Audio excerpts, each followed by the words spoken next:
Welcome, everybody, to another episode of Need Some Introduction. I'm your host, Victor. And in today's episode, we'll be breaking down the most recent episode of A Murder at the End of the World, the FX on Hulu mystery thriller. And this fourth episode, fourth of seven, I believe, is called Family Secrets. Stay tuned later this week.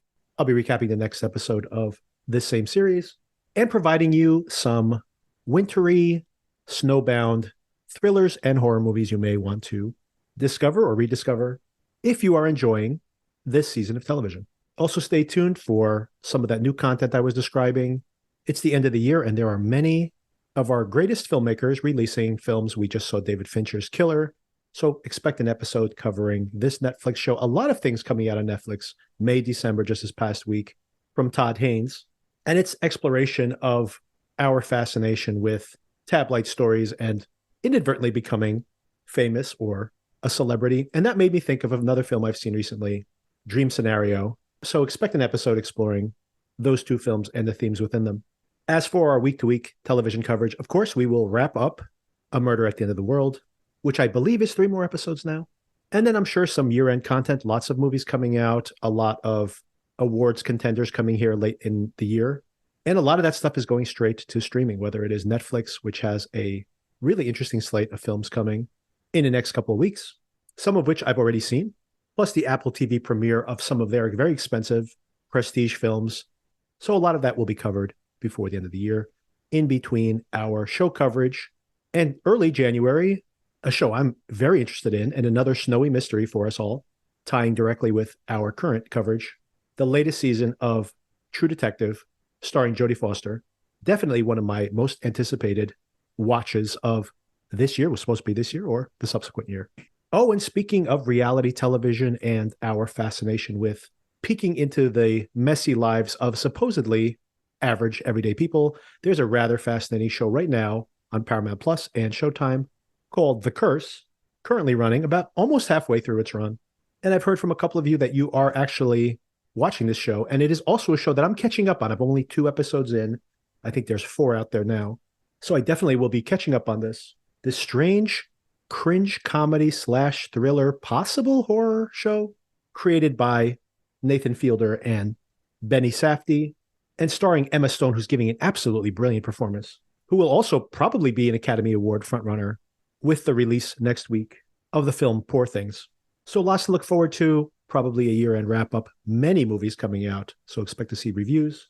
And of course, now with the strikes over, the content is flowing, many shows to catch up on, delayed releases coming out now. Next year may be pretty sparse considering the delays in production this year, but there will definitely inevitably be things to discuss here on the podcast. If you'd like to support the show, recommend this to your friends and family. It's primarily the way that our audience continues to grow. And if you're enjoying the content, give us a positive review or a star rating on your podcatcher of choice. We really do appreciate it. With that out of the way, let's get into my conversation with Sona. All right, Sona. So what was this name of this episode? Let me pull it up real quick. Out of curiosity, if there's any interesting clues in there. Family something, I feel like. I don't think the titles have been that important, but I do like to parse a title sometimes. There are sometimes clues in there. All right, so yeah, let's actually parse these titles since we probably have enough runway here to discuss them. The first episode was called Homme Fatale rather than the Femme Fatale. So basically making a reference to the fact that this is a film noir. Basically, in the old days, you have in the traditional film noir, you have the investigator who's the hard-boiled detective, usually a male, and of course, the femme fatale is his downfall. In this particular case, of course, our detective is a female, and I guess Bill is her homme fatale, but interesting. He has a fatale by the end of episode 1, right? So. Episode 2 is called The Silver Doe. What was the reference to a silver doe? Well, that's the name of the book that she wrote because of course, yes, because the all silver, the that's Jane Does the clues. with the silver. Yes. Mm-hmm. Yes. Yeah. Episode 3 was called Survivors. I guess these are the survivors of the killings that are happening here on the. I mean, I guess. Yes. And episode 4, our current episode, you were correct. It's called Family Secrets. Of course, we have family secrets in this episode revealed. Well, not to family. You. So we start off immediately where we ended off with episode 3, where, we have Andy telling everybody to get underground. And we see that everybody's getting extremely paranoid down below. They want to know what Darby thinks. She's the expert. She's the detective. She thinks the pacemaker got hacked. I think it's interesting the way she frames that too, by the way. She goes, I think she had a heart attack. He had a heart attack, which makes you seem, well, let me clarify. Because somebody murdered him. Right. Quite a leap, by the way, on her part, that a detail I completely forgot, which is that while she's talking to Rohan, he's getting a call from his pacemaker, that they need to talk to him. Like there's like an emergency call for him. A detail I completely didn't even process because everything was happening at the same time at the end of that episode. But of course, turns out to be important that she's like saying, I bet you that's the call he was receiving about his pacemaker, and that his pacemaker's been hacked. Reminds me of what's that other show we discussed in the past with the hacked pacemaker, Homeland. I was about to say, I feel like it happened on Scandal. It may have also a more soap opera version of the White House than Homeland, but Homeland had its soapy moments too. I would argue that turned pretty soapy over time. So, although I do love that first season of that show. Yeah, the fact that I could collapse them in my mind says a lot. It says a lot, right? Exactly. And you can hack the pacemaker either by somehow getting onto the corporate cloud, which is probably very difficult to do, but you can have like a local RF reader device that can. You would assume, if you're suddenly in an operation theater that you may need to turn it off or whatever, so you can actually locally hack it. And apparently there is such a device, just coincidentally, or maybe not coincidentally, such a device there in the operating OR there on the compound. And that morning, just coincidentally, I happened to notice that someone had taken it out of its case. Dun, dun, dun. Yeah, I mean, I have questions about the level of sophistication that the medical care here is supposed to be, because on the one hand, they have this super advanced technology. On the other hand, the doctor was like, I haven't done a tracheotomy since med school. Not that you should be doing tracheotomies left and right, but maybe you would have somebody who had previously specialized in some sort of emergency medicine on site for this. It didn't quite track to me that in some ways they're so advanced and in other ways, not so much, but I don't know if they're actually making commentary here, but I can totally imagine that some of these high-end corporate compounds, like whether it's Facebook or Apple, etc., would have like all the gadgets you could imagine, but maybe have like a very sparsely populated actual medical staff. Yeah, so maybe I believe that to be true. I don't know if they're actually making commentary here or if it's just convenience, but it is funny that, that they have this machine, like this rare machine, they're ready for any instance. And then they have someone who, like one doctor who, doesn't seem to be that expert at any kind of, traumatic medicine, which they definitely would need to. Some kind of hole in the human resources planning there, I feel. Yes, absolutely. I mean, because we know they have the money to hire whoever they need. So exactly. Then again, who would want to be there during a blizzard in the middle of Iceland? I bet it pays great. That is a good point. Very good point. And probably for decades and decades, or however long this place has existed, no one has ever needed any medical care until just now. Exactly. when everything is coming apart, the wheels are coming off. So not surprisingly at all, like every single one of these snowbound murder mysteries, of course, there's a storm coming in and it's knocked out communication. This is like, as stereotypical and cliched as possible. But of course, that's part of the recipe for these type of stories. So not surprising that that's the case. They're on a ticking clock and they're going to be cut off from the outside world. And especially in the modern day, you have to explain why nobody can have cell service or why there's no Wi-Fi. So you need that in order to move the plot forward. I do wonder why they are not allowed to have satellite phone communication. I mean, I would be calling immediately. Like, I mean, even if I was Andy, I'm like, we need more medical staff. I need more security guards. Like, call somebody up now. Like, if we all end up dead after this storm, like someone should know. I assume he has access to stuff, right? He's just turned it off for everybody else. Yeah, but still, why would you not give them access to a satellite phone? I mean, unless they're going to coordinate more murders somehow. That's possible, but no one can get in with this storm. I don't know. Anyway, it seems like, you would at least let them speak to the outside world. At least, if nothing else, to calm them down. They are literally all having all these theories, all asking all these questions. What if Andy has organized them all here so he can kill off his competition one person at a time? Why can't they use satellite phones? A good question. Everybody's like saying, hey, why can't I have access to a satellite phone? Darby wants to have access to the body. They want to give her access to it. There's also a question as to like, what is the correct cutoff to be a millennial or not? That one struck me as really funny, though, because I do find as we age, it's like everyone younger is a millennial, and that's that.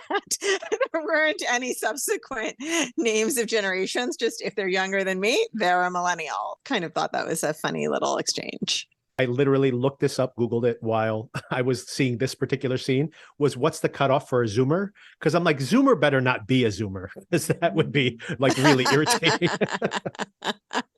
Little too on the nose. Yeah, exactly. But he just missed the cutoff, apparently. He's a little too young to be a Zoomer. I like how they're all quarantined. Stay in your rooms, but then you can have people visit you through the outside doors, because Sian just shows up at her, knocks on her glass and says, "Hey, let me in." Yeah, I thought it was also funny that the safe room had like that huge conference table in it. What circumstance are they anticipating? It looks like the UN Security Council could have a meeting in that safe room. Yeah, you want to have options to do other things, like if you're really going to be locked down there for a long period of time. Stuck, some recliners, Yeah, exactly. Like a television with some movies to watch or something. I mean, some DVDs. Yeah, it was very sterile. So yeah, they go back to their rooms after they do some kind of sweep. It is interesting to think of like who was down there. I did wonder, Andy's number 2, whose name is David, was down there. And it did make me wonder, like, why wasn't he with Andy during that period of time? Mm-hmm. Is Andy mistrustful of Lee even, or while they're doing the sweep, or is this to protect them? Do you have any guess on that, or is it a combination of both? Maybe it's like when I try and work and I'm like, the kid can't be here. I don't care where he is, but he can't be here. That's a good point. Zoomer has to stay with somebody, and he might as well leave it with the mom, right? He's going to be much calmer. Yeah, although this family, I'm shocked that they don't have a nanny that we've seen, but they probably have one, but she's probably not like a main character yet. But I could be wrong about that. Maybe they want to have as few people there as possible because of this, whatever this thing is. So yeah, they go back to their rooms. They have to hand in all of their electronic devices, although they won't even have internet access soon thereafter anyway. But then again, if you're afraid of a hacker, then of course those hackers don't have to have internet access. They can like get onto your local network and, like just like Darby did when she got onto the security cameras. So any kind of electronics could be a potential vector. Then again, I do find it funny that they're trusting that, like, Darby's handing over all her electronics. Like you could have like just a small hacker device, like an Arduino or something, just hidden on yourself. And they're just like trusting that they're handing over their laptops. Okay, no questions asked. True. So like I mentioned, Sian shows up at Darby's door. She opens up the door. Once again, very funny that they're like, you guys are quarantined. Do not come back out. We're going to lock this door behind you. But of course, if you walk outside, you can just go into anybody's room if you want to. Yes. Conveniently murder anyone you want. Just not in the hallway. She does a test where she talks to her about like Emacs, like what her preference is. And Sian has no idea what she's talking about. So she thinks she's very clever that, aha, you had no response to what I said. You can't possibly be a hacker. Emacs is just like a file editor, basically, that most developers use, or one or the other. And so she didn't respond to that. So he's like, okay, you're not a hacker. Maybe not the best way to test someone's a hacker because of something we see later on in this episode. True, but I guess she had to think on her feet. I'll give her this. True. We find out that Sian worked with, is it Sian or Xion? How does she pronounce her name? I don't know. I forget. I don't know, man. But she finds out that she had worked with Andy in designing the compound himself. So she's pretty familiar with it. They make their escape into the hallway. She says, use the flashlight to blind the cameras as you walk by. So she seems to know how to get around this place. It's a good tip for in the future when I need to blind cameras. That's right. She says, I can take you to go see Rohan's body. What do they discover here when they see the body? Anything stand out to you? I'm trying to remember because now in my head, I'm confusing it with the scene where they look at the body in the past. I don't know. Did much of anything come out of that? Yeah, I think of the same thing. I don't have any notes around that, which I'm sure they did, which is funny. I remember seeing him on the table. And the incision, she's basically, there's the incision for the pacemaker. I don't know if they needed to see the incision because they knew he had a pacemaker. Yeah. Why would he lie about that, right? So, yeah, so it's pretty funny that she wants to see the body and they really don't find anything. I mean, I guess they could see if there was any other kind of trauma to the body other than the pacemaker. That could be a separate cause. But I don't even think they inspect the body. Like he could have been injected with something. I don't think they look that closely.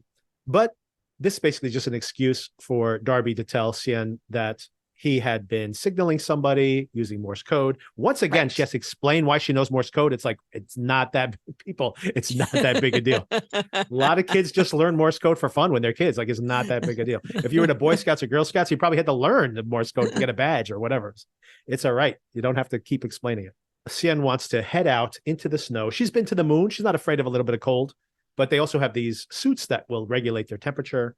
So she's not afraid to go out there, but they do want to get out there before the storm hits, obviously. They grab a snowmobile. Beautiful shot of the snowmobile crossing the snow here. Here's my question for you. Yeah. Maybe I have just become so cynical, but is this all somehow computer generated, or is this real scenery that I'm looking at? I think this is real scenery. There are shots where you see Darby on the back of the motorcycle. And we also saw it when Darby was hiking with Rohan last week, where their background is CGI and there's no breath coming out of their mouths, by the way, in that when she's walking with Rohan last week. And the background looks so fake. It's definitely CGI, which makes me think that this beautiful shot of them traversing the landscape has got to be a real shot, because they're unless they spent all their special effects budget on this, and then they because the other special effects, whatever, they're like on medium or close up and there's like some fake background behind them, it looks so artificial that this one did look real. So maybe I would assume that they have it could be a composite also. That's the other option. This could be an actual drone shot of an actual locale, and then the the snowmobile might just be a snowmobile like in the middle of like Colorado somewhere, and they're just compositing the two things together. But it worked for me. I thought it was a beautiful shot. I agree, it was beautiful, but then I was cynical and I was like, why wouldn't it be beautiful? It's not even real. It's just a cartoon. I do like the rationale here too, that Shen says you can. Are you just gonna switch through all the possible pronunciations? I'll just pronounce it every way possible. I'll just call it Alice Braga. Alice Braga's character is willing to head out on her own. But Darby says, well, it's better. I'd prefer not to stay here and get, morphine OD while I'm sleeping. Who knows who can walk into those rooms, by the way. I'd rather be among, in a collective as well, rather than being by myself at that point. So they want to know, she, once again had explained that Rohan was signaling somebody. She wants to know who it might have been. So she takes her out to that bluff where she signaled into the distance. They're like, okay, well, let's see what's over in that area. Let's find out who that person might be. Maybe there's like somebody camped out there or something, or another locale we're not familiar with, and question that person. They go out there. They don't find a person or any campsite or anything, but they do find a rope attached to, what do they call this thing? A Zodiac. A Zodiac, yes, Zodiac, of course, which is just a like inflatable raft that you can take out to a larger ship. Rohan probably had a ship docked offshore. One of the crew members probably would take that similar Zodiac out to that location, was signaling via Morse code with Rohan. And then, of course, when Rohan needed to make his escape, eventually there would be a surplus Zodiac there for him to take. So this is important for two reasons. One, we kind of understand that Rohan was working with somebody else, that he probably has a ship nearby. And of course, inevitably, I'm pretty sure that the survivors are going to need to take that Zodiac to that ship at some point at the end of this season, I would assume. But of course, we see forebodingly the storm is coming in. They don't have time to, I don't know what they're trying to open the Zodiac. I mean, you don't inflate it now, but I mean, I would open it because maybe there's something else in there. Maybe there's a satellite phone or something additionally in that, but they weren't able to actually open the container in time. So they head back the way they came. Yeah, my thinking was that maybe it was the packaging for the Zodiac, but then someone was stashing something else inside. I assume there's a Zodiac in there because someone's going to need a quick escape, but absolutely correct. I think that, I can imagine if you did want to have a satellite phone or something, just put it in there. It's like, that's a watertight container. You might as well put anything else you need in there as well. I complained last week that I'm like, I don't even know what these people are, who these people are, what they're doing here. And I got to tell you, this was exhausting. I was taking so many notes because on that snowmobile ride, we get like an info dump about everybody's biography, everybody's bones to pick with everybody. I'm like, oh my God, okay. I hate this type of writing. I understand, especially with mysteries, you need to do some of this groundwork. But I do like when it just kind of gets integrated.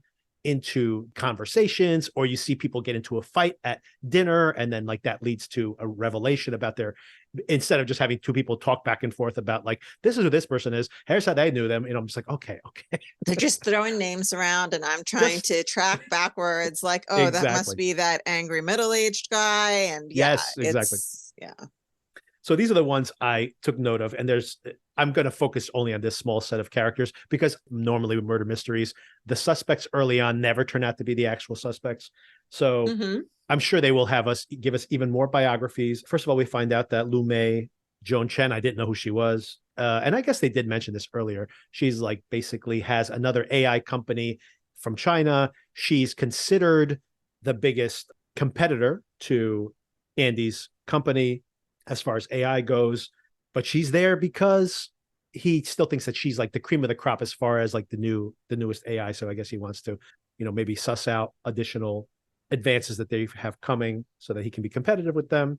Alice Braga, I'm just going to call her Alice Braga again. Alice Braga mentions that if there was going to be anybody who would want to kill Bill, it would be Joan Chen's character, Lu Mei, because he was primarily targeting her with his satirical artwork, and that David was angry. This is interesting now. So David is basically his right-hand man. He didn't have a reason to kill Bill, but he wants Andy's undivided attention. And ever since Zoomer came along, he's been distracted as a dad. So that is another possible suspect here. Now, why exactly he's a suspect? Questionable, because no one's targeted Zoomer yet. I guess everybody, I wonder how many people know.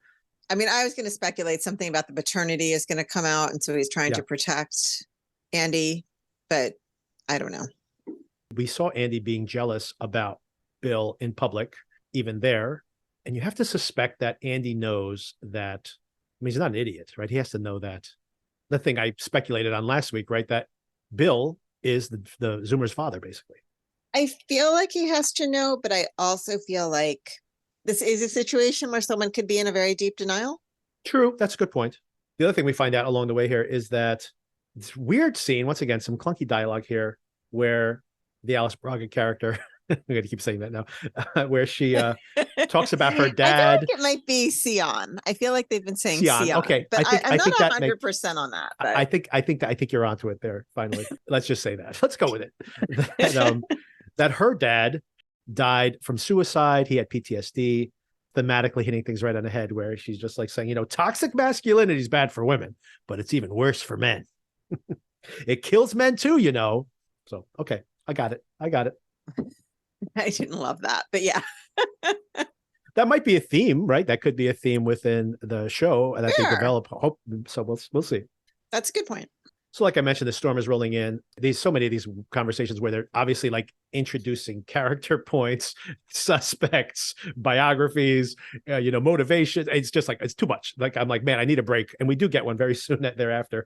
Snowmobile seizes, by the way. They keep walking now at this point, trying to get ahead of the storm. They find an SUV. Sian is able to hack the SUV. All of a sudden, Darby's like, hold on a second. Are you a hacker? She's like, well, I know navigation systems. I've been to the moon, for God's sakes. But she does start to say like, oh, maybe I shouldn't be trusting this woman as much as I am. Yeah, because it definitely seems like she is a hacker. I mean, knowing navigation systems isn't the same in my mind as knowing how to hack them. Right, exactly. They're driving the car back way too fast. I'm not sure why she's in such a hurry to drive. So fast. Why so fast? I mean, I rarely drive, but in these circumstances, you were going to walk. What you're doing now is definitely faster than walking. Right. So why not find some middle ground between walking and like speeding down this black ice highway? Exactly. And that they're going to crash at some point. But, and you also, I guess from a character point of view, you can imagine, a lot of times astronauts, they like to fly fast. They like to drive fast. So she's probably like, I got this. Understandable. But they are like driving along like a ridgeline. And like you said, no rush here. You're beating your foot speed by quite a factor of 10 or 20. So you're doing okay. And then thank God, finally, we have a flashback, which is all my preference in this show in general. Oh, by the way, while they were having that conversation too, I thought if I were Darby, I would just be like, let's discuss this when we get back. You focus on the road right Exactly, now. exactly. Let's not talk about this right now. I know, I have a lot of questions too, but let's we could just ruminate now and until we get home. I was so relieved to get the break by doing the flashback. I literally wrote in my notes. I was like, "Oh, we got a flashback! Thank God!" I was like, I'm tired of taking notes, like having the show tell me what I'm supposed to be thinking. But there's one more thing that I didn't bring up. I was so caught up in like the biography and the murder mystery, but motivation here and maybe bigger themes they're trying to dig into. It turns out we find out here, Andy has been siphoning money away from the space program. Turns out that she's like the face. Sian is the face, or Sian is the face of the space program. Whatever. I don't remember what we decided on yesterday. The name carousel. Sian, exactly. I think, is what we committed to. Sian. She is basically the face of the space program, and she does a lot of PR for it. But it turns out that all the money they've raised has just been siphoned off. There's no plans to do space missions, and they're pouring all this money into these other projects that he's working on. And the spacesuit and this compound apparently is testing out some technology, because her guess is that Andy has an anticipation, and maybe this show is going to go straight on sci-fi by the end of it, given this fact that he suspects that there is climate crisis is imminent, right? So that's what his attention. So how did you feel about this whole?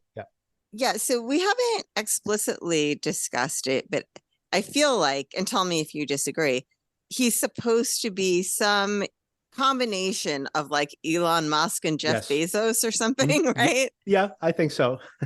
Or, like just a tech guy, but a little bit, I feel like Jeff Bezos is grounded in reality, but just, ridiculously, unimaginably rich. And Elon Musk also unimaginably rich, but, in my mind, not so grounded in reality.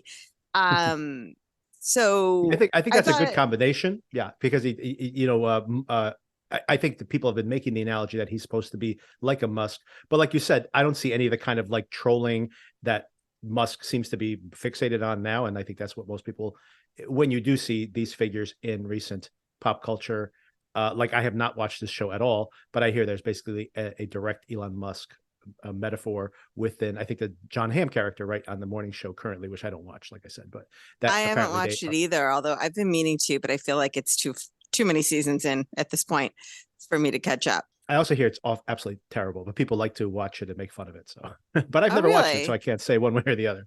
Interesting. So, yeah, so I thought this was especially interesting with they probably made this reference before, but this real focus on the space program and, right. Elon Musk's, is it called SpaceX, I think, and, whether it's actually going to literally, figuratively go anywhere. So I thought that was interesting. Bezos has Blue Origin, right? So he has his own space program, basically. All these billionaires, I think that's actually with maybe so much money. Yes, but that may actually be a better metaphor that you're describing there, because I do think that Andy at least tries to give the impression that he is like trying to, he's trying to better the world. Like, yes, he cares. It's questionable if spending billions upon billions of dollars on these kind of speculative technologies, when realistically very small investments now could have huge benefits in the future. And like, that's a whole other conversation to get into, but like just kind of like literally shoot for the moon.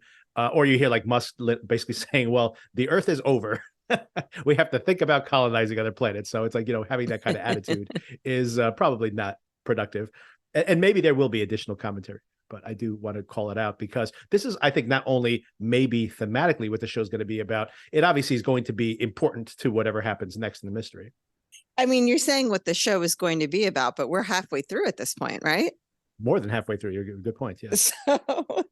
So maybe that's its own issue, if this is a little bit still up for conversation what the show is about. But yeah, it definitely is giving that impression, right, of like a Wizard of Oz type character, like pay no mind to the man behind the curtain. Maybe what he's portraying and what's really going on are different. But I thought it was interesting also that Sian would know all of this, right? That she has not been fooled, or they have disclosed to her what's really going on, or somehow she figured it out, or what happened, but she understands, like she's in on it. Well, a couple things there. She does seem to have his confidence, given that she mentions he helped, or she helped design the compound with him. And the second part of it that I think is just the fact that, let's say that she is the face of the space program and she's been raising money, etc. She knows internally that there are no logistical plans for another mission. As a matter of fact, they're cutting staff. Everything she's basically pitching, the culture at large, is smoke and mirrors. At some point, whether he told her explicitly or not, she's got to just figure out there's something going on, because she's not aware that he is definitely investing the money in these other ecological technologies. It's just that she's like, where else is the money going? She knows that that's his focus, and it's not going to the space program. I think that will definitely all get fleshed out in upcoming episodes. And like you mentioned, it's only 3 more episodes, and I'll leave that for the end, but I am curious to think about where you think the show is at this point and where it needs to get to. Yeah. Like pitched. There's a lot of revelations coming this late in the game. I'm actually kind of okay with that. I don't like exposition dumps in general, but with 3 episodes to go, they do need to set up the end game at this point. Like, you have to at least put the clues on the board, right? I agree with that. Yeah, and then we have a very cool seeing the SUV spin off the road and roll down the hill, and it's not a special effect, pretty clear, and probably I gasped. I actually literally gasped. This is such low stakes, but it's like watching a Christopher Nolan movie or something where he does everything practically, where just seeing an old school stunt is like literally thrilling to watch, because you're like, oh, this they actually did that, and that there's just something much more intense about it, obviously. And no matter how good special effects get, it's still, you can't, the real thing still matters. Speaking of which, have you seen the most recent Mission Impossible movie by chance, the one that came out this summer? I have not. There's this really great scene where they take like a micro car, the 2 protagonists are in the car, basically drive it down the steps, the Spanish steps in Italy. Yeah, Italy. It's very funny. They're trying to drive down them. The car's so small, they actually start rolling down them, and it's all done practically. And you actually see the camera in the car as their bodies are being like bounced around, and they end up like the driver ends up on the wrong side of the car. It's very funny. But anyway, it's very thrilling. It's just like a great action sequence. I just want to call that out, because a practical stunt still matters. So then we get this flashback. Darby gets knocked out. I'm not sure how having her head exposed in that frigid weather for that period of time is okay. She doesn't have like frostbite on her face, but regardless of that, she does crawl out into the snow with this wound on her face. It's funny. At first, I'm thinking like, well, maybe this was all a trick by Sian. I still can't forget. It might be wrong, but it's what we're going with. We're going with, exactly. That maybe this was all a trick by her. Like maybe she intentionally had the accident and she was strapped in or whatever, so that Darby. I wondered that too. Yeah. In the moment I did, but then of course, then she grabs her and puts her on a sled, which apparently was in the car, I guess, which makes sense when you would have that. I also had the same thought process. Where did that come from? I guess in this kind of weather, they just keep it in the car all the time. You never know. Yeah. Exactly. Like, I mean, when you go to a ski resort or something, you always have that as a emergency sled in case you need to get somebody off the mountain. So I mean, it would make sense that they would have it, as a fallback in case of an emergency. And yeah, she pulls her through the snow back to the cabin. But before we even realize that that's what's occurring, we have this whole flashback. This is how the show is for me in general. There's some very cool things here. I like the way Bill comes up with spend a night in a hotel by finding a couple that's checking out early, helping them with their bags. He sees their room number, he sees their name, and then they jump into the pool, pretend that they forgot their room keys. They go inside, ask for the keys. This, I think, is actually pretty clever. It's a little bit of a hack without being technical, obviously, and it's kind of in character with him. But hilariously is the other things that are sprinkled in here. He walks into the sunlight and suddenly sneezes, and he explains in detail, not only that he has this syndrome, but what it stands for and everything else. And as they're spending so much time on this, once again, I'm like, I immediately knew. I'm like, oh, I know what's going to happen. And that it's genetic. It happens. He definitely throws that in there. That it's genetic. I got it from my dad. Exactly. It has to be all written out for the audience. It's just very funny how they signpost every single clue here in the show. On the negative side, as soon as I saw that, I'm like, oh my God, Bill is the dad. This better not be like the reveal in 2 episodes. Well, what about the conversation about the psychic who said that he would so painful. Yikes. Yes. And that's the next one. Yeah. So for anybody who forgot or didn't watch the show, there's a conversation where he asks Darby, do you want to have any kids? And she's like, well, that's a weird conversation to have, which is true, because they're not intimate at this point. It's kind of very suggestive to bring that up. And he goes, well, the reason I'm thinking about it, I plan to have 7 kids because this psychic told my mom that I was only going to have 1 kid and it was going to be with someone that I had a one night stand with. I'm like, my God, like how on the nose is all this? Insane. So 2 things about that. First of all, we get it. We get it, everybody. Yes, thank you so much for driving it into our faces that, we're going to have the reveal, luckily, sooner rather than later, that Bill is the father of Zoomer. The other part I want to bring up here is, like I mentioned in bringing up the OA in our previous recap, these creators, Britt Marling and the director here on the show, who've basically done everything together so far in their careers, really do believe in all this woo-woo stuff. They have a movie called I Origins. It's about how someone's soul can be ID'd basically by retinal scans. Like, if your retina matches that's like a reincarnation of another person. The OA is literally, the OA, spoiler alert for anybody, the OA stands for Original Angel. There is all this woo-woo stuff. And these filmmakers, I think, actually believe a lot of this woo-woo stuff. So I think they probably would believe that, yeah, you go see your psychic and they tell you how many kids you're going to have and you're going to die young. And they're absolutely correct. Then there's no irony. I don't think there's any irony in this. In some cases, you'd say, oh, this is some kind of foreshadowing or something. But I don't think so. I think in this case, the filmmakers believe all this stuff. And once again, as I mentioned before, if anything, I'm just happy that they haven't gone full woo-woo on this show the way they have in some of their other projects. So this has been, pretty grounded up until this point, at least up until this point. So we'll see how it plays out for the rest. So you skipped over the whole thing with the body that they identified. Does that mean you find it uninteresting or unimportant? Oh, yeah, that's actually a really good point. You know what? I do have a note on that. I forgot to bring that up. You're absolutely correct. So they go and visit a coroner, right, in another town. They wanted to identify this body. That's why they were on this road trip in the first place. Found this silver, right? This is the telltale of this serial killer. They matched it to this body. And more importantly, they found another piece of silver on that body. So these clues are breadcrumbs that are leading backwards towards his previous victim.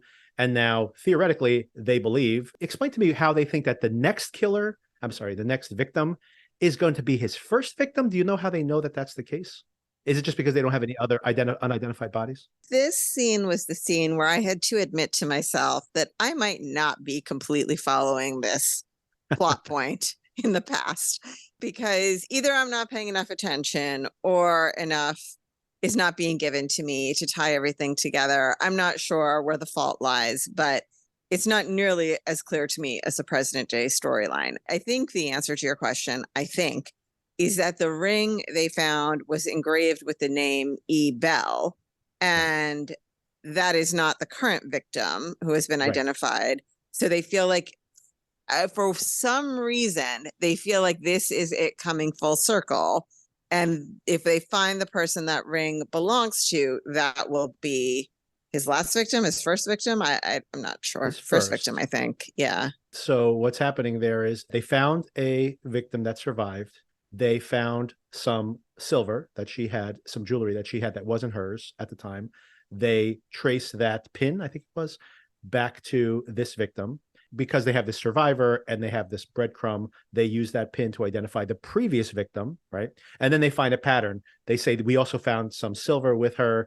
They find this ring, like you mentioned, but it had initials on it that weren't hers. So now they're starting to suss out that I think this killer leaves a piece of silver from the previous victim, right? So there's a chain here of clues that lead backwards. So intentionally, in a way, it's like he's wanting to be found out, right? He's like leaving some breadcrumbs, which does happen sometimes with killers, theoretically, at least. That is an incredibly helpful explanation. Okay. I appreciate it. But how are they linking the pin with the other victim? Like logistically, practically, how is that happening? I think they just did like an internet sleuthing where, I think there was actually a moment where they did this in the previous episode, or maybe even further back when they do this in flashback. They basically said, here's a picture of the pin. Is there any case files? Is there anything on the internet, any chatter about someone who had missing silver? Yeah, because I think that's why they have I think that's part of the reason they think that they're getting close to the beginning.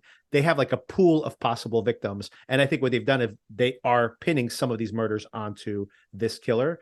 And I think the reason she says, I think we're getting close to the end, is because I think that of these silver linked murders, I think they don't have many more possible dots to connect. And then to that point, if you're always working your way backwards and you only have one or two victims left, then there is that idea, like Silence of the Lambs, where you covet the thing you see every day first, that the first victim of a serial killer and this is historically pretty accurate, I think. You always hear these biographies where they killed their grandmother first, they killed their ex-girlfriend first, they killed their neighbor first. So it's always like whoever the first victim is close to you. And then, of course, then if you don't get caught, these killers will then start to become less obvious, right, with their prey. But in the first case, once again, like there's that idea that Buffalo Bill kills that girl who he lives near, in that it's the first murder. And that's how, once again, how Jodie Foster's character finds him, right, by just working her way backwards towards the first murder. And identifying that first one is how you get the killer, right? So I think this is very much borrowing from, Silence of the Lambs and other serial killer dramas like that. That I get. I guess I'm a little bit hung up on the idea that I have a silver pin that maybe I was wearing it the night I was killed. But then when they find me, there's no pin. And then that pin ends up on the next victim. Right. So I guess I just theoretically, unless everybody associated with all these victims is in that same online group to recognize the jewelry, I guess I'm not understanding how that identification is happening, assuming that like I'm a grown person and that night when I left, nobody really has an accounting of every single detail of my outfit. They might not know the color of my top and my jeans or whatever, but do you understand what I'm saying? Like, it just seems strange to me that something that is absent from when my body is found is then identified as linked with the next victim, unless somehow everybody is just like hyper online that is involved with these victims, which is possible.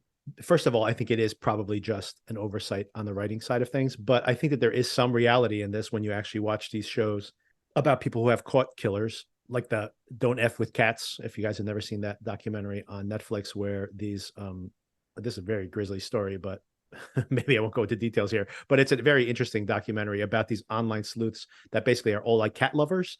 And there's somebody who is actually a serial killer who actually kills people, but has posted a video of him killing a cat. And these people get very upset about seeing this. So then this online forum starts to like break down, like zoom in on details. Like, here's what I see in this hotel room.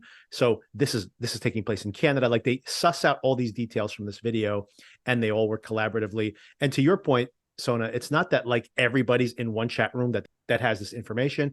It's that these networks are so, like, you can imagine that one of them is like a retired detective, so that he can get into the detective files, or he can talk to his friend at the office. And then over the course of months, if someone puts up a flag and says, hey, we're looking for any victim that might be missing silver, then it's not that they're all just having a chat. This small group of people will then reach out to their connections, I mean, it's like the power of social media in a way, right? And then over the course of months, you are able to solve a case, like the way they solved the Golden Gate killer as well, right? Recently, where there was that whole online detective group that helped crack that case as well. Once again, I don't think the show's giving us all this context, but it is kind of how these things work, so it's believable to me anyway. Okay. So yeah, there is some precedent for it. But yeah, I mean, the idea that you would just ask 5 people, hey, have you seen this? And they come back and say, like, these are the 10 victims you're looking for. I don't think it's that simple, but I think it is like, we're going to check into our usual, Reddit boards and, reach out to our community, etc. And then, come back. Okay, because I'm just going to say, as a grown person, if something were to happen to me, I think that my loved ones would be hard pressed to identify any piece of jewelry I was wearing once it was disconnected from my body, unless it was my wedding ring. Other than that, I don't think there's any way the people that I see day in and day out would be able to identify a random piece of jewelry as belonging to me. Maybe that says more about me than it says about anyone else. But I agree, by the way, that, first of all, if your wedding ring suddenly disappeared, then they would just assume it was a theft, right? Because it's probably valuable, as opposed to like a piece of silver, which is not that valuable. Right. So to that point, I think you're right that is something that's questionable, but maybe more importantly is finding the silver that is not yours, right? So she has a silver pin, the woman who survived, and she knows she didn't have that, right? Or for example, they have the woman who survived. Yes. Okay. I'll give you that. But also to that point, when Darby first notices the whole silver clue with that girl that they find. They find the girl. She has one earring instead of two. It's a Mm-hmm. dangly earring. And then you see her walking around school, and she's the one who And she's says, saying, right, girls don't wear earrings like this. who Thank would you. wear this? Okay. Exactly. So I think This that's is a what it little is. more helpful. Okay. Yeah. I mean, I do think it's a convenient plotting, but I do think in its defense that it is finding something as an outlier, right? Like a silver ring, not Got taken, it. but put there that doesn't have her initials on it. That immediately would make you scratch your head, because Yes. you would Fair. investigate it immediately, because you're like, maybe it's the killer's ring, right? Like you'd want to know. Or for example, there's this pin and the survivor says, not my pin. Once again, that would raise an alarm. It would definitely make the case file, because they'll be like, maybe this is the killer's ring, a pin, I should say, right? Mm-hmm. So that Okay. would be something that someone would pay attention to, right? If you, Okay. you know, if your body was found and you were wearing one earring that Joel would say, I have never seen her wear an earring in that style, then that would probably make it to the case file, right? Yes, except I'm sure that many women will Joel would be say like, of I their don't know. significant others, I don't know why he would give me this. I've never worn anything that looks anything like this. Why would he Right. think I would like this? This is not my style. But putting that aside, this was all very helpful exposition for me. Maybe it was obvious to everyone else who's watching this show, but I definitely needed those dots connected. And again, I don't know if that's a failure on my part or the show's part, because as you pointed out, it was all in there, but I needed someone to hold my hand a little bit on this.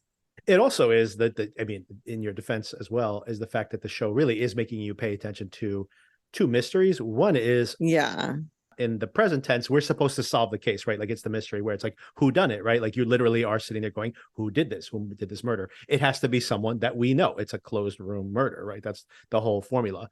On the other hand, you have like a serial killer thriller going in the background. The assumption when you watch Silence of the Lambs or something is not that Buffalo Bill is going to be one of the characters we've met. The idea is that you're going to reveal this killer over time. So you are basically, it's pulling you in two different directions in these two different storylines, right? So. and I think also I'm interested in the dynamic between Darby and Bill. So I'm kind of focusing on that more than the actual underlying story. So that probably is part of it as well, because as you pointed out, it has all been told to us, but I think my focus hasn't been on those details because I'm interested in watching the two of them together. Oh yeah. I mean, that's what it comes down to. To your point of, starting this whole digression, that I was jumping to the night in the hotel room, because once again, I want to talk about Bill and Darby, because that's what I think works the best in the show. And I even I couldn't wait till to get to the flashback, because I'm like, oh my God, I'm tired of reading people's biographies. I want something, compelling to happen for a few minutes, other than the scenery, which is beautiful, by the way. Agree. So back to where we were in the hotel room. Yes. And Darby, to your point earlier, in an earlier episode, you were discussing how she's probably just 16, 17, 18 years old, maybe. So she's probably younger than I originally suspected, given all the details you provided. So here she is trying to make her move on this older dude, and she is getting herself drunk. And what do you make of this scene? She comes outside, she starts kissing him. He immediately is like, he's into it. And then he's immediately like, no, I got to go to bed. I got to go. Like very awkwardly just cuts it off, which of course probably is traumatic to her as bruised ego. Mm-hmm. But then she wakes up the next morning. He comes back with some coffee, and he's just like, I do want to do this. And then they go for it. And it's a very strange, obviously it's intentional to have him reject her and then not. And I couldn't get a read on what's happening here. There is that whole manic pixie dream boy thing going on, where there's like a lot of consent. There's a lot, you know what I mean? Like maybe that's all they're doing. They want to rewrite the sex scene where it is not the traditional rip each other's clothes off type situation. Maybe, but I feel like there's something going on here and I don't know what it is. I felt like it was supposed to make us respect Bill, that he took a more measured approach and wanted to make sure that everyone had considered the consequences of all of this, rather than just seizing the moment. That's what I read it as. When I was preparing to have this conversation with you, I came up with an absolutely crazy theory, which I'm going to put in here now, because just in case it pans out. Let's hear it. What if Bill has a twin brother? Sorry, what? What if it's like the twin was like, I can't do this, and then the twin shows up the next day and is like, okay, like that's the real Bill. Maybe there's another Bill that's going to pop up. Like maybe Bill didn't die. Maybe it was Bill's twin brother who died. Oh, I hope it's not that. Why? Maybe that's who's out on the boat with Rohan's boat. Why would that be? just because he has such a bizarre, like he literally is like, okay, I gotta go to bed. Like he's like totally, it seems, I mean, he's kind of going with it, and then he like really just abruptly, yeah. you know? I agree with that And characterization. and then there are movies that this reminds me of that, you know, but I don't want to spoil those movies. So anyway, where there's twins. But anyway, Okay. so I would just say, like, what if he's a twin? And I wouldn't put it past, once again, I would not put it past these guys to go crazy at the end. And like, you know, that Bill shows up or Bill's twin brother shows up, which would be a strange twist in the show. But anyway, I did think about that because it's such a different response between those two scenes. I sure hope it's not that. I hope so too. I just wanted to put it out there just in case I turn out to be right. I want to put it out there.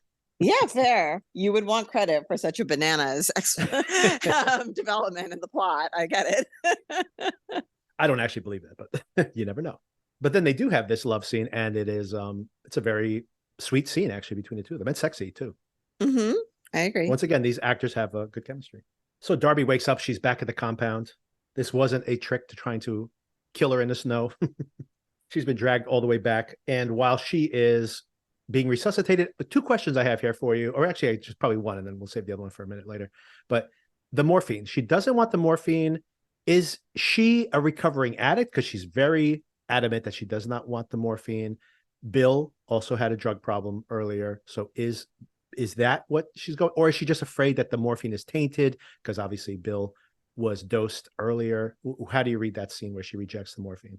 My assumption was that she's associating morphine with being a tool that the killer uses. Right. And she does not want to be the next victim, because she made that specific reference to you know, I don't want to be dosed with morphine in my sleep.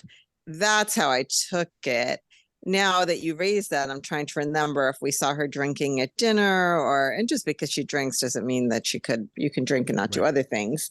I think it's an interesting point, but I definitely read it to mean she's just afraid of being murdered. Right. Yeah, I kind of read it the same way. I just wanted to play with that out because, you know, oftentimes people who get into these relationships will become addicts together. But I also tried to work out the math here. And I assume in the flashbacks that they are pretty close to the end of their investigation, which once again is where the show began. We began at the end. Like that's kind of the frame. I agree. Of the show. And I can't imagine, like, if she's not an addict with him now, you know, they would have had to introduce that earlier, right? That they start fixing together or something, not like a week before they broke up, because that wouldn't be enough time to become addicted, I think. But unless you I mean, we saw her slam that airplane bottle of alcohol, but that was not, I don't think that's what we were supposed to take from that scene. And we do know she absolutely has that weird coffee and Coke fixation, but hey, to each their own. You know, they total tangent, but they were marketing a Coke with coffee in it a couple of years ago. It was terrible. I love Coca-Cola. It was terrible, but you know, to each their own. They're always trying something new. Yep. Caffeinated water. Remember that? That's probably still kind of. I don't think I ever tried that. And there's a really tense scene here where it's so funny. I'm like, oh my God, of course the helmet's not going to come off and she's going to die suffocating in there. And I never thought of it with, you know, they're much faster thinkers than I am. Andy's like, we have to do a tracheotomy right now. And I'm like, oh, of course you could do a tracheotomy. But I'm like, that's pretty extreme. But at that moment, I'm just like, well, of course she's going to die in there. There's nothing they can do. And I'm like, well, I guess I thought the same. Tracheotomy with no drugs, that is pretty grim. Well, then again, you know what? If I was trapped in that helmet and I saw that countdown of like, I'm running out of air, I'd be like, do it now. I guess, yeah. I mean, what else? What's your other option? Okay, present day Victor, just interjecting here. Sona and I had discussed via text, and unfortunately, when we discuss the show, some of the content doesn't end up in the show itself. And I did want to interject because I think there's a very important clue here that I want to draw attention to. If you've seen the episode, you probably noticed a strange selection of shots. When they get into the car, Darby takes off her helmet, places it in the back seat, and we have this actual insert shot of her placing the helmet in the back seat. And then, more importantly, we see Sian remove her helmet as well. And again, another insert shot of her placing the helmet next to Darby's in the back seat. Now, in general, when there is something as mundane as where you placed your helmet after you took it off your head, and the language of the show or the edit is drawing your attention to something, such a mundane detail, it's probably not a mundane detail. So the reason I mention this is they remove their helmets. They could have simply flipped them over their shoulders, or they would have even just taken them off, and then we would not even see where the helmets go. It is a useless piece of information most of the time. But not in this case, because remember that helmet, of course, malfunctions later and nearly kills Alice Braga's character. So what does this mean? Imagine that there is some kind of hack, that all of these people have been killed by some kind of hack to the system. If that indeed is the case, then perhaps at some point when they are wearing the helmets, there is some decision made by the hacker or the attacker or the AI. Maybe, hey, here's another random clue I'm going to throw in there. Maybe the AI itself is killing these people off rather than being Darby's right-hand AI person. Anyway, that is all to say, imagine they're wearing the helmet. It somehow internally identifies that this helmet is the one that Darby's wearing. There's the accident, and the helmets get switched during the walk back to the compound, meaning that, for example, Andy may very well have been trying to kill, just putting a theory out there, trying to kill Darby. And you're like, why would he possibly want to kill Alice Braga's character? He seems terrified that could all be an act. But more importantly, he might realize, oh my God, the helmets have been switched. All that is to say that if we're thinking, okay, who would want to kill her? Maybe that isn't the question to ask at this point. Okay, so just putting that out there. I am pretty certain that is all going to pay off in the end. That is the reason our attention's been drawn to that helmet. And with that out of the way, let's get back into the end of this conversation with Sona. And then, of course, after all that drama, she does recover. She may have lost her voice. We don't know because they have to be a little bit careful there. I assume that she has not. I mean, I figure they probably did a good enough job where they didn't lose her voice. Like, you don't want an actress to lose her voice here. Yeah, interesting point. But we see that Darby wakes up. She's back in her room again. Zoomer is there. And, of course, the last shot of the show, she opens the window and the change in lighting, Zoomer sneezes. Oh my gosh, what a shock. Who could have possibly suspected that Zoomer was Bill's son? Oh my goodness. Yeah, so that's a big reveal. Luckily, it comes this soon. I was really concerned that this was going to be a reveal later on. I'm like, do not drag this on. That'd be terrible pacing on the shows. And that's about all I had. A couple of interesting things. I thought, if Lee is going to be shady, it is interesting that Lee is kind of leading them to the clues, like the RF reader, etc. So is she drawing people's attention to individual clues the same way that she had Darby say, hey, check out the Wi-Fi, and as if she couldn't do it herself. It's like as if she is leading people to investigate the clues she wants them to investigate. So that makes me very suspicious of Lee. I don't know what her motivations would be to, for her to kill Bill off. So that is a big question mark, but it does make her suspicious to me anyway. Do you have any additional suspects? I mean, we barely know anybody on the show, so it's hard to have a suspect. I mean, I guess it could be paternity related if this is a big secret that she's been trying to keep. Right. But then why would she invite Bill there in the first place? Just to off him? But then what? Yeah, what's interesting too? This is probably not related to anything. They've been making this distinction of who invited each guest, and it came up again in this episode. Yeah. I can't remember how, but is that going to mean anything in the end? I think it's just an excuse to explain how you have these people who are totally not disparate group. Right. Like Andy would never have invited Darby, but Lee is probably friendly with Bill. And then Bill wanted Darby to come. And he's like, oh, she's an investigator. She's actually really smart, blah, blah, blah. And she's a really good hacker too. So you should invite her, even though she's probably too low on the radar to be invited to one of these things. But Andy would never have invited Darby. So that's kind of an excuse to it. I think it's just an excuse to explain how some of these other people are there in the first place. Yeah. And then strangely, just like last week, we saw the coming attraction scenes. It's very weird. They show maybe 2 or 3 scenes for next week, but mostly they're scenes of stuff we've already seen. It's like, okay, wow, that's very strange.